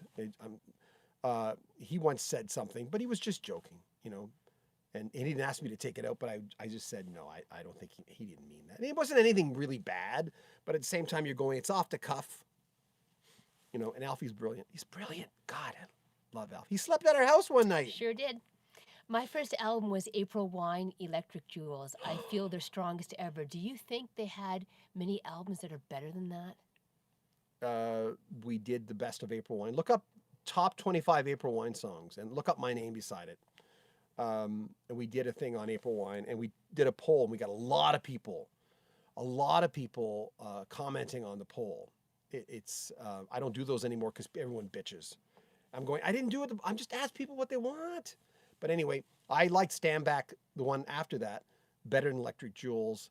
I love The Nature of the Beast. I loved it. It's autographed, right? Oh, no, it's on the other wall. Electric Jewels is autographed right there. Oh, I can take it. Hold on. I can take it down. There you go. Oh, there you go. Electric Jewels. Great album. Anyway, it's autographed by Brian Greenway, Jim Clench, Miles Goodwin, and Jerry Mercer, their drummer. I wish Jerry was still with them, but he still drums. He's just not with April Wine. Rick Baker said, I met Adam West, and the guy could not have been more rude. He was in Batman? He was in a low-lit room, but felt inclined to wear sunglasses and was just there to collect multiple 20 spots for a signed black and white. Wow. What a voice, when he was doing a lot of voice work near his death. And I was just reading something on Burt Ward the other day, Robin. Freaking love that show. No, I appreciate you sharing that. Thank you. Jeff Brush, I went to a Kiss concert in 1984 and got hit in the back with a flaming broomstick. True story. Oh my God! Oh no. No, never mind. You win. You win the show You tonight. win. You win. Hands down. That's crazy. No, I sorry. We got to give it to the Beatles. Meet the Beatles. We got to give it to that guy. He wins. You're second though. First concert JT Shark. First concert was John Mellencamp. Second was Robert Plant and Joan Jett. Wow. You know, we did a survey. I hope I didn't say this last week. We did a survey when I was a program director of radio. We picked songs that you might not have liked. When I love rock and roll. I know the isn't it the writer just died? I wasn't familiar with him, but anyway, we were doing research on music, and that even if you hated I Love Rock and Roll when it came up by Joan Jett, if 25 years later, most people who claimed they hated that song when it came out, the survey showed that somehow they didn't mind it, but mostly they liked it now because it was part of their patchwork. I love psychology of why people change their minds in music. And Madonna tested better her songs when people didn't know it was Madonna, because she was sort of a dividing, figure in rock and roll. Yeah, they liked the songs when they knew it wasn't her. Says something there. Chris, I believe, met Kenny G. Do you do any interviews with Kenny G? No, we went to see him when he holds that long note thing in concert. We did. We did. It was a good, I don't hate him like people hate him. What was that thing? There's the Horseman of the Apocalypse was like Kenny G, David. What's the name of that magician guy? What's his name? Everyone made fun of him. Eniani, they used to say. And then who was the fourth one? Yeah, they will always make jokes about those guys. Frank Boker says, really nice guy is Michael Stanley. Oh, is that right? Yeah, I've never really done a lot of stuff on him, on the show. Good to hear, though. Your most memorable music star meeting where you thought it would be great, but the artist was a jerk. Well, he wasn't a jerk. Like I said last week, Miles Goodwin was grumpy, but he certainly was not a jerk, and he answered my question. He didn't want to be there. But in 3 Deep, the Canadian band 3 Deep with Eddie Cibrian, the actor, and Joshua Morrow from Young and the Restless, and some Canadian guy, I forget his name, and I don't mean disrespect him because he was really nice. They joked around. I said the whole story. Watch the video from last week. I stopped the interview and saying, if you guys don't want to do this, I'm okay. It wasn't my idea. I'm here because they sent me here. And they took a picture with my son. Marcus says, I met Fish Marillion last year. Funny guy. Oh, is that right? Yeah, I've never done a thing on Marillion, ever. I've written about the band when we used to have the website, but everyone's telling me to put that website back up because there's so much information on it. But to do it, it's just too much work. And Lana said, I also met Buddy Rich in 1986, a year before he passed. What was he like? Because I'd heard mixed stories about Buddy Rich. Because sometimes when you get someone who's that brilliant, even though Neil Peart wasn't like that, Neil was just shy and he didn't like the spotlight. What was he like? I'm really curious. Love those celebrity encounters. I never get sick of hearing those stories. Never. And I think we might do a series on that. We're still frozen. Yeah. Excuse me. Do you own viewer Battle of the Bands poll on your YouTube posts area? I don't know what that is. Sorry? That's what I don't know what that is. Yeah, do you own viewer Battle of the Bands poll on your YouTube post area? Sorry, I have no idea what that is. I don't know. I have tickets to Frank Marino in Houston this month. Frank Marino, hoping he's Mahogany Rush! Due to the nasty pandemic. Probably canceled. Yes. Oh, it'll be canceled. Sorry, but it will be. Yeah, it's sort of a bummer. Where's my brother? Is he still on here? Hey, Charles, are you still hanging out? Pardon me if I don't get the names right. Anthony says Mike Nesmith from the Monkees and Mickey Nesmith. And Mickey Dolenz. Yeah. Are rude. Dolenz. As can be, and will not sign autographs for you. Davey and Peter were sweethearts. Wow, I didn't know that. Certainly watched that show a lot when I was growing up. I think a lot of you probably did too. Hey, we're the Monkees. Anybody records a Neil Diamond song's okay with me, though. Brother John, back in the 90s when grunge was the thing, I worked with an HVAC mechanic whose first cousin is Dexter of The Offspring. I became dad of the year when my daughters got to meet the band. Oh, is that right? There's a band I barely know anything about. Never played them on the radio, was never in that kind of format at that time. You'd be surprised on how many bands I know nothing about. Really. Like, especially Nirvana. I hate Nirvana. I can't stand that band. And like how big they were. I mean, monumental bands in that genre. But during that time, there were a lot of bands, grungy bands, that I just detested. I don't like grunge at all. But you either like it or you don't, right? Have you met or interviewed Triumph guys? I met Rick briefly. Nice guy. With the K, Rick Emmett, R-I-K. Yeah, that's how he's spelled. Yeah. Well, I can't move it today, but we went over there last week, and I showed you a picture of 2 pictures that Rick autographed for me. I'm wearing a tuxedo, so he says, "Thank you for showing us to our table." We were at the Jazz Awards. I used to be co-chair of the Jazz Awards. Sorry, in Toronto, and for 5-6 years. And Rick I interviewed him 5 times. I still got the interviews. It's just I don't have the time. I mean, it's people. I know one guy said, "Stop hawking your T-shirts." I'm going, yeah. When we sell T-shirts, we actually have money to pay for our film students to edit these videos for us, and that's why. Because I don't have enough time. Sometimes I spend like a whole week on the computer just editing video interviews. It's crazy. Before we were talking about polls on YouTube. Yeah. You could put polls up on the post section of your channel. Oh, you mean on the community area? I think you mean the community area. Yeah. I didn't know that. Yeah, I should. Do you have a concert bucket list? On top of mine was Bachman Cummings, who found their schedule close to here, Yep. but will COVID-19 probably. Yeah, well, probably. Thank you. Whenever you ask a question, because I don't want it to be like the John Beaudin show. I know it's my channel, but I like it when you say, "You ever have a bad experience?" I did, and this is the one. Don't feel bad about doing that, because I want you to do that. Linus said, Buddy was funny, actually a cool guy, but heard he was not so nice to his big band members. Yeah. I interviewed a few people who had dealings with him. Oh, well, that's another thing. When someone says off the record, it's off the record, right? And I mean, it's not something I'd even say now. When I told that Sting story last week, I got some response, not from Sting. He doesn't give a crap what I say. But when Sting says to that kid, "Does your mother," in the lineup before I got into radio, that's okay. I can say that story because I was there, and so was my ex-wife. She was my girlfriend at the time. My ex-wife and Shannon get along so well, it's crazy. I'm not being sarcastic. They actually really like each other. But okay, she hit me. She doesn't hit me. She goes like this. Gil says, the 2 nicest singers I've ever met were Leslie Gore and Reba McEntire. Worked as a police officer and worked concerts. They both just stood there and talked to me for like 10 minutes. Leslie Gore, we lost a few. Yeah, it's my party. Yeah. And who's the other one? And Reba McEntire.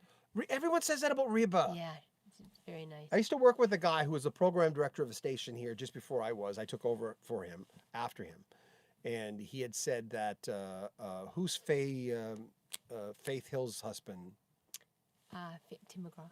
Tim McGraw. He said Tim wasn't very nice. But I've heard Tim was a really nice guy from a lot of people. So could have been a bad day. And he said Reba McEntire was the nicest artist he's ever met. And Mark says Tony Tennille was hot. Oh, my God. I was 15 when Love Will Keep Us Together came out. And I bought every album. I love, and I don't even say it's a guilty pleasure. I loved ABBA too. Saturday Night Fever, Grease. But I love Captain Ed Tennille's music. I still do. I'd love to talk to Tony Tennille. I would love it. She's still beautiful.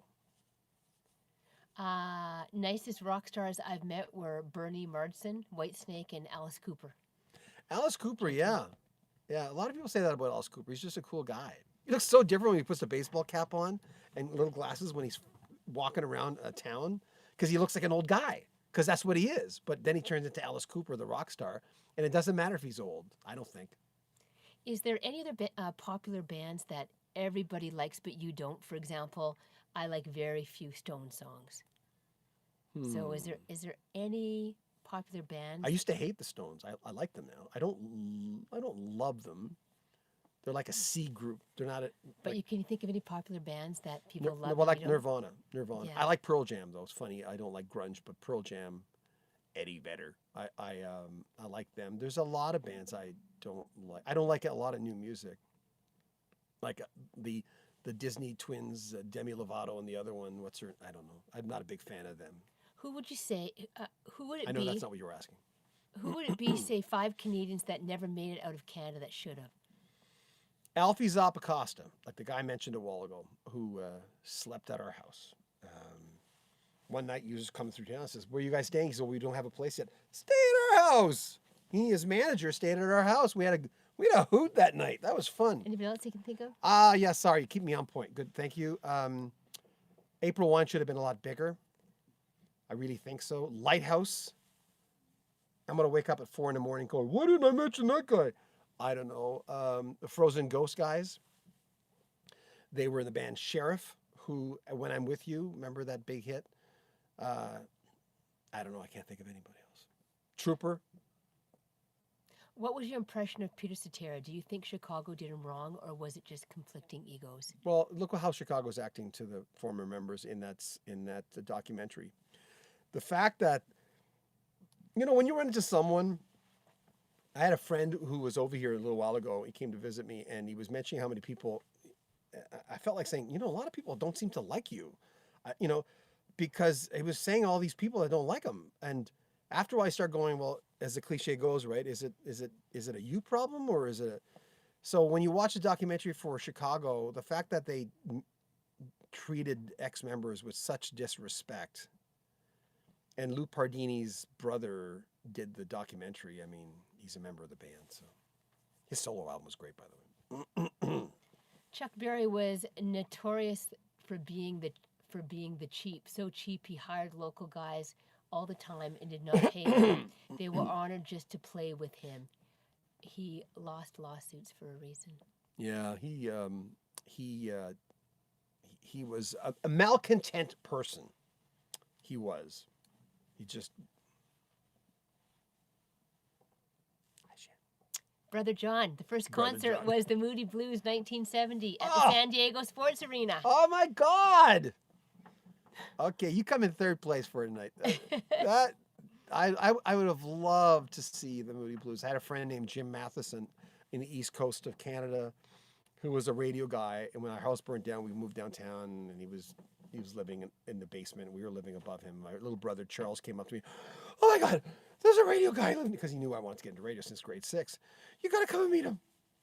So he reintroduced me to the Moody Blues in the 70s, and I think John and John Lodge and who was the other guy? I can't believe I forgot his name. Justin Hayward. I guess they were on the outs there for a bit or something. I don't know. Told me stuff. Kevin Galan, I really enjoy listening to you and Shannon. This is fantastic. So proud to know you. Wait a minute, Kevin Kevin. Gallen. Yeah. Kevin! I graduated with Kevin. He's a big Boston fan. Aren't you, Kevin? He and his daughter really like the Boston Bruins.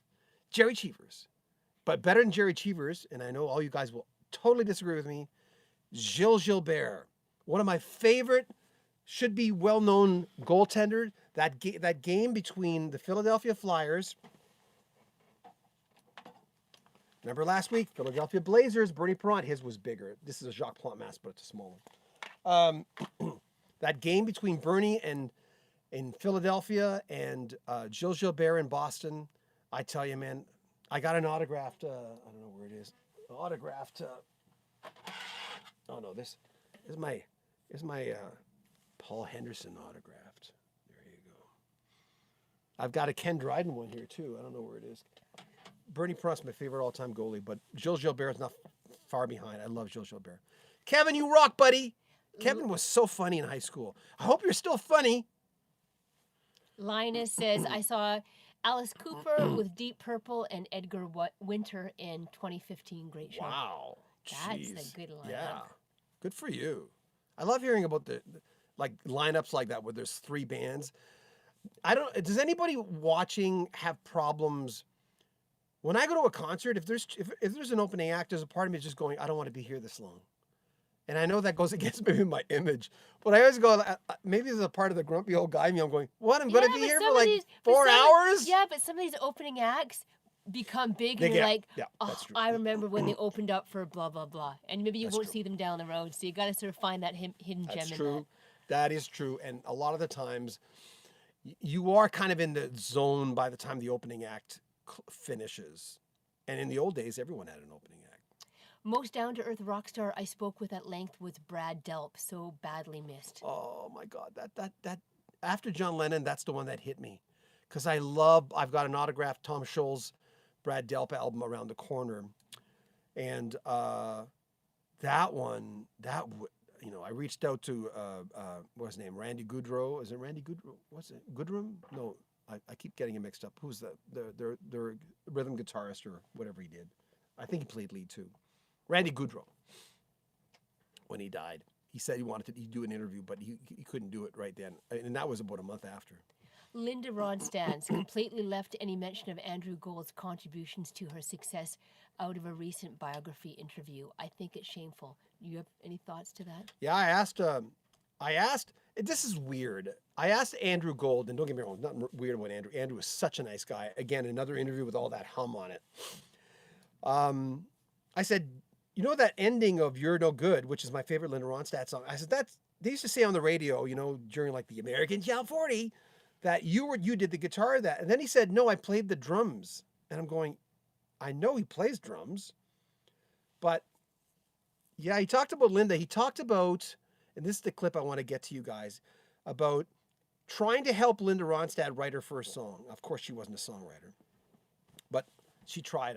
I don't remember what he said, but I remember he told me a story about that, because he was really part of it. Before he went solo, he was a big part of her band. What a band that was. And the Eagles before that. Gil says the best show I've ever went to was in 1982, Poplar Creek in Illinois, Billy Squire opening for Queen. Sorry to the people who never got to see Freddie Mercury live. Oh my That God, would've never been have. Amazing. That would, yeah. Dale. That's our dogs. First concert that I ever attended from Mark was by a guy named George Harrison, 1974. I was 13. Oh my God. I've never seen a Beatle. Never. Not one. I've interviewed a lot of people who worked with them, but no, never have. Tim, first concert, Barry Manilow, 5 years ago. Yes, I admit that. Yeah, I saw Barry Manilow in concert. Big show. And John Denver around the same time. I sometimes forget I saw John. Is anybody watching do that sometimes, where I consider my concert days in a certain period of my life, and anything outside that period, my brain is weird, that sometimes I'll forget and that I've seen someone, and that's I don't know why. Hi, Shannon. Hi. Speak of the Blues, what was your reaction to the Hall of Fame adding Danny Lane against the band wishes along with them? They still have bad blood with Pinder after all these years. I didn't know any of that. I didn't know anything about that story. I'm not familiar. Sorry, my nose is cold down here. Should I put the heater on? Thank you for your honesty. I loved Andrew so much. My first son is named Andrew. My brother was named Andrew. I went to see. I don't think I said this last week, but I went to see, when I was married to my ex-wife, Lynn. Again, they get along really well. I went to see this in Edmonton, this old psychic named Irene. She had World War II pictures all over the place, all over her, I think of her husband. And she said, it's an Andrew Gould story. Henry Gross story. Sorry, I'm getting them mixed up. And then she said, by the way, you're going to have 2 kids with the one you're with now, and then you're going to have 2 kids with the next girl. I haven't even married the first one yet.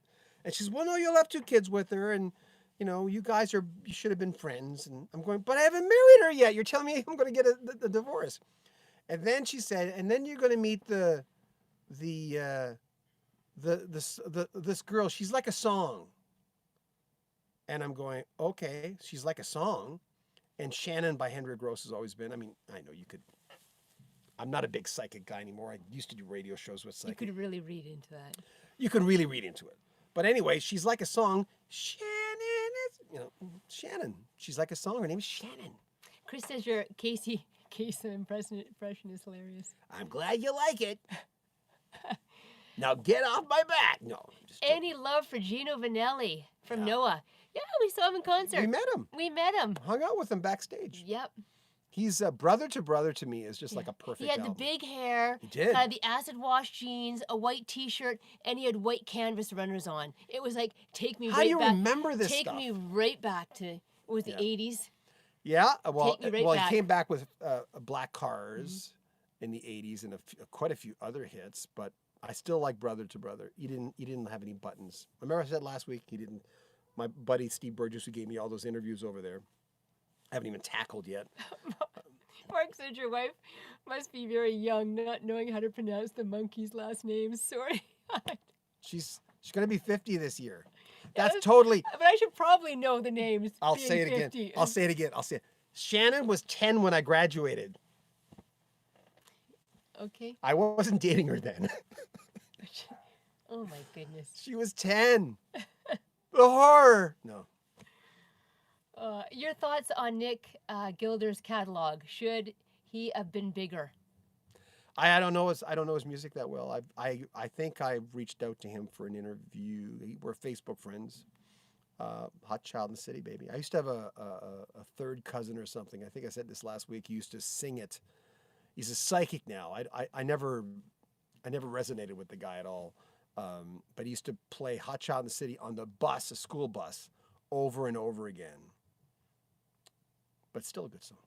Rick said, my first concert was Kiss at Freedom Hall in Louisville, Kentucky, 1977. I was so shocked to see them live. My legs shook, and I had to hold on to my brother's shoulder until I got my legs back. Oh, my God. That was a time to see Kiss. Yeah. No kidding. Good for 70s. you. Yeah. Marcus says, I mentioned Mike Baird. Is it Baird? Earlier. He was a touring drummer for Journey during the Raised on Radio era and has had quite an impressive career playing with many artists. Oh, cool. I'm not that familiar with him. I know his name. A lot of you guys could stump me very easy. I mean, the thing is, it's all the guys that I know who do what I do, they always say the same thing. They go, everyone thinks we know everything. We don't. My first concert was Blue Oyster Cult, and the opening act was Savoy Brown. Savoy Brown, yeah. 1980. That's from Greg. Wow. Yeah, Blue Oyster Cult. They're releasing a new album, and I already asked for an interview, but that's all up in the air now. And they re-release some stuff. And David Armburst, hello. Awesome. John, hello, brother. Good seeing you both on here. Hi. Hi. Thanks for checking us out. I appreciate it. Is it Scotch time yet? No, it's not. Listen to you. It's Friday night. Another one Is said, it Friday? I can't keep Another my one said, days. I saw Bon Jovi open for Rat in the 80s. Didn't you serve Rat? No, I No, can't at the remember. hotel. You served Rat. No, I did not serve them. I don't think it was. No, I can't remember. No. It wasn't them. Cinderella? No, it wasn't like anything big like that. No. Shannon used to work at a casino here. Now she's Years in ago. new home sales, kicking ass. Well, maybe not so much these days, but yeah, yes. That, by the way, like we said last week, Shannon makes at least double what I make. People always say, "John, you must have money." No, I don't. Oh, she's hitting me. She's hitting me. She's like, "Shut up." The Jim Messina episodes were great. I learned Thank a lot. you. By the way, that noise in the out to- background, people say, one guy said he didn't mean any harm, said, "Oh, would you have a dog making noise?" That's actually our autistic daughter. Because she stims a lot like that. She's actually, I can hear her upstairs. She's with our son. He's looking after her because she has seizures. She can never be alone. And the guy says, dang, Saturday Night Live. Every time I hear Blue Oyster Cult, I think we need more cowbell. Yeah, everyone does. Totally. Everyone does. I wanted to ask about that song. So true. So I might get an interview. You know, Blue Oyster Cult will not do well on my channel. It will get marginal hits. I can always tell the people who aren't going to do well, and it has nothing to do with how good they are musically. It's just a question of Elton John does not do well on my. You know, I've got that Caleb Quay interview coming up. I don't know why. It's strange. Elton John's my favorite artist of all time, but JT says, when I was 7 years old, one of the Wilson sisters from Hart Yeah. nearly ran over me when they were living on Monday Street in Coquitlam, BC. Oh my God. Do you remember which one it was? Was it the brunette or the blonde? Nancy is the blonde, and Anne's the brunette, and Anne sings most of the songs. That's interesting. There's a scientist in Canada named David Suzuki. I almost ran over him in Kitsilano. He was jaywalking, and he's a very famous Canadian. And I swear to God, his coat brushed against my car. Had a little sports car then. Would have squished him real good. But I'm glad I didn't, because I didn't want to be known as the guy who killed anybody, let alone David Suzuki. Jesus. And then Pammy says, I saw the Beach Boys, and they were over an hour late and sang 3 songs. Oh my God. Ouch. Do they have a reputation for doing that? I'm not I'm a Beach Boy guy whose favorite Beach Boy song is Sail On Sailor, the Beach Boy song that doesn't sound like Beach Boy songs. I mean, think about it. Sail On Sailor does not sound like the Beach Boys. But yeah, they had a different lineup on that album. It was Nancy that nearly ran over. Nancy the blonde. Well, I'm interviewed her ex-boyfriend. So let's do. And he's going to be on the next few days. Let's do a couple more before we wrap it up here. Okay. But who do you want to interview but never had the chance?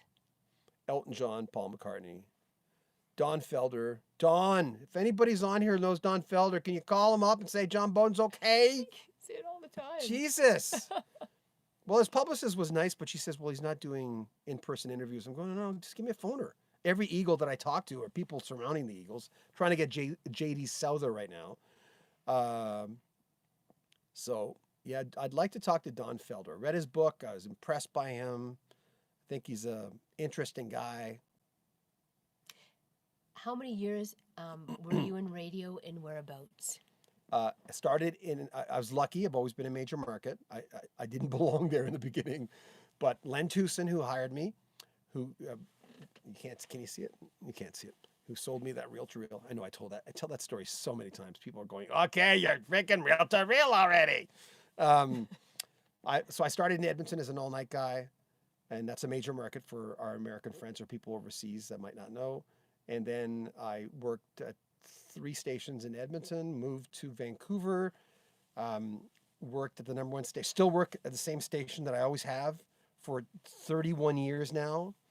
25 full-time, well, you can't see it there, at Bell Media. So I used to syndicate radio shows that were heard across the country in every market but Toronto. I've never been heard in Toronto. So I syndicated. I was lucky. I don't think I was good enough to syndicate, but I had more balls back then than common sense. So there you go. And I've done every position in radio: morning guy, afternoon drive, swing, weekends, music director, program director. I've done it. I've done everything. Did you interview Justin Chef? Who? Justin Chef? I don't know who that is. I have no idea who that is. Okay. You stumped me. You stumped me good. Marnix, love your channel. Thank you. What's your opinion on Yacht Rock, i.e. Michael McDonald, Kenny Loggins? I hate the name. I don't like that name. Yacht Rock? And Lukather, remember, he said to us, he doesn't like that name either. But it is what it is, and if he's in there, and if it makes him sell records, because Toto is also a rock band in some ways. I know a lot of people might not think that, but they can certainly rock. So I don't like the name. Peter Beckett doesn't care. A player, Baby Come Back, he said, whatever. Yacht Rock Review is pretty amazing. Sorry. Thanks, Shannon, for running the chat. And John, thanks. This was great fun. Really enjoyed you sharing your stories. Greetings from Manchester, England. Loved your content with Graham. My first wife's parents are from Manchester. Nice working town. Loved your content with Graham Gouldman. Yeah, Graham Gouldman. Who's from my hometown. Yeah. I've been a subscriber for a couple of years now, and I love your content. Keep up the good work, Thank folks. you. The Cooper family. I was married into the Cooper family from Manchester. And their son, by the way, used to make clothes for Sheena Easton and Cleo Lane and somebody else. I can't remember. He passed away. He died of AIDS a few years ago. But, yeah, they're from Manchester. The mother used to call me, she's dead now too, she's my ex-mother-in-law. She called me a silly bugger And I said, I know what a bugger is, you know. Oh, Jason Sheff, that was from Chicago. What about Jason Schiff? It was asked, did you have you interviewed him? No, but I've talked to him multiple times online, and we never really connected for an interview. And then he took off his Facebook page. He took it offline, and so he's only got a fan page now. And I reached out to him, but he never got back to me this last time. So I thought it's okay. Really enjoyed your show. And you have a lovely wife. Oh, thanks, Carrie. I do. I'm very lucky. And do you have a catchy name on air? I never wanted one. I was always against it. Like JB? You know what? And no disrespect to announcers that have it, like Skippy or Chucky or whatever. What I am, for years, I'm not like that anymore. For years, if I met someone whose name was Gizmo or something on air, I'd look down at them. I mean, I don't anymore because I've met too many radio guys. And for years, I used to say, I don't like radio guys. I don't like hanging out with them because they're all like, hey, let's do lunch on Thursday. And I'm go, no, I don't want to do that.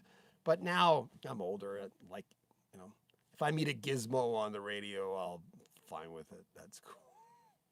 Gizmo. I don't even think there's a guy in radio named Gizmo. Hey, it's Barbara and a Gizmo. Isn't that like one of the Muppets, Gizmo? Oh, yeah. Something? Is it? Maybe. I don't know. Is it? Too bad. Gizmo. Oh, but I've been living that down forever. Keep doing. I love Catch it. up and Gizmo in the morning. I don't know. I think we'll wrap her up. Thank you. This was a lot of fun. It was. Thank this you was so more much. fun than last week. Yeah, great questions. Really great interaction. But you know what? If we want to keep this up, but I like it when you guys say before the questions, you go, "Oh, what was your favorite question?" Mine was, or, you know, what? I think there's a few more. That kind of thing. I kind of like that because I think people want to hear. I mean, there's a reason why people read the comments in the videos. I'm not the only one. I know that because people respond to comments on there. They don't only want to hear my point of view. They like it. It's kind of like a group thing. You know, I'm just the host of the videos, and someone has to do it. So, you know. People are saying, thanks so much, guys. Do it more often. Well, I don't think we're going to do it more than a week. I don't think we don't want to wear out our welcome in this aspect. I mean, we were going to do something on Wednesday and we thought, well, maybe, I mean, we were thinking, here's something. We're thinking of doing this every Friday anyway. Even after this thing, we're all going to get through this. Well, most people. Jeff says, thanks. Thanks a lot for this. This is great. Chris, Thank thanks. I had a lot of fun. We had fun too. Thank you. As by the way, is anyone, and please get a hold of me on our Facebook page. Just look up Rock History Music. Is there any other way we could do this outside of Zoom where we could see everybody? Everyone could be together and we'd all see each other's face. And I don't know if there's a way of doing it. I mean, we did an improvement. We got the Electro Voice microphone. It's a nice $500 microphone. Anyway, so we've got that and it helps that you can hear us better. Mm-hmm. I think you can hear us better. So thanks for a great stream. Keep up the good work and take care. Thank you. Pity I tuned in the last 10 minutes. See you next week. Peace and love from Houston, Texas. We're going to put this thing on YouTube right after this. It takes a second, but it'll go up on YouTube. Josh says, I haven't seen you guys at my store in a while. Have you moved to Final Cut Pro or Premiere yet? Our store? What store? Josh, I haven't seen you guys at my store in a while. Have you moved to Final Cut Pro or Premiere? Our store? What store would that be? I'm not sure. Yes, I'm on Final Cut Pro. And Lennon Drugs. Josh from Lennon Drugs. Oh my God! Yes, I have. And he is a film student. Yes. He's one of those guys that we hire, but we didn't hire him. We have other film students that edit our videos. And man, they're quick. You know, so anyway, we're going to wrap it up. Thank you, everyone. I don't even know how to do this. I forgot. I've only done it once before. And hold on. I don't know what this button's for. Share. Save. No, mute. Oh, God. I look like that other guy. That guy that does those videos. Bye, everyone. Thank you. I'm trying to figure out how to close this. I sound like the guy from Madagascar.